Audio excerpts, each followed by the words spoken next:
Okay, so let's go through this question. This question, we have this cone, right? Then the height of this cone is about 12 centimeter. Then they tell us that there's some water.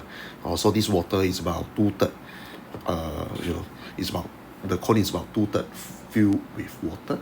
So the very first part, they ask us to determine what is the depth of this water. Okay, so this one is testing us on our similarity and congruency.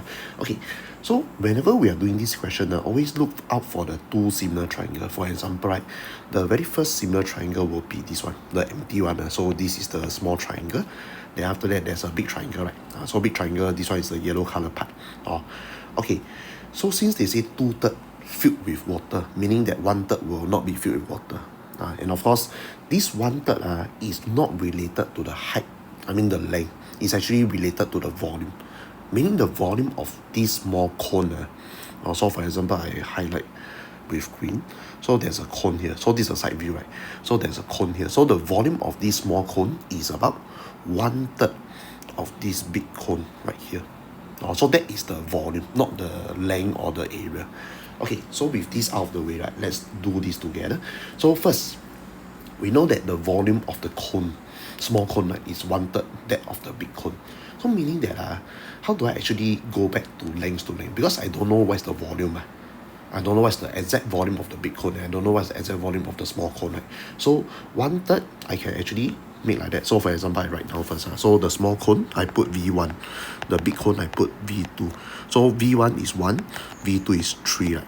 Okay, so to go back to L1 is to L2, right? I can cube root it. So meaning, so this one is L1, this one is L2. So okay, this one you cube root. So you cube root 1, right? It's just 1. So you, for the 3, you cube root. So you just put cube root of 3. So means that the length of the height of the small cone is to the height of the big cone, right? It's about 1 is to cube root of 3. So that is how we actually do the very to get this L1 is to L2. Okay, then with this I can solve already. So since I already know, the big cone is 12 centimeter. So means that the height of this small cone is 1 is to cube root, right? So I simply just put like that. So for example, h over 12, right, is equal to 1 over cube root of 3. So I just do cross a bit, crisscross. So means I'll get something like that. 12 times 1, okay, cube root. Okay, cube root of 3. So it's about, okay, so the height of the small cone is about 8.32 centimeter. Yeah, okay, of course that's not the answer they want, because they want the height of the depth of the water. So this one don't need to say, since I know from here to here is about 8.32 centimeter. So what about this thing right here? So you simply just use 12, right, minus 8.32, 12 minus 8.32. So it's about 3.68. So this part is 3.68 centimeter. Not a very nice number. Okay. So of course you don't believe, you can try to calculate. You will realize that the volume of the water, right, is actually 2/3 of the whole cone. Okay, let's move on to the next part. The next part, they tell us that surface area of the top of the water. So let me just redraw. So let's draw the side view of the cone. So this is the water.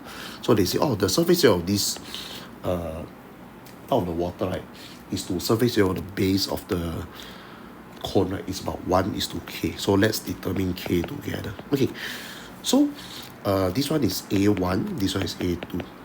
So this thing. Okay, so same thing, you will need to use the idea of the congruency and similarity. So for example, so okay, I draw the small cone first. So this is small cone. So small cone has this radius. Then after that, big cone, I draw the big cone. So big cone is like that. Okay, so big cone is this. So realize one thing, we already know what is the length to length. So for example, L1 is to L2 is given as 1 is to cube root of 3. How do I go from area is to area? So A1, right, is to A2.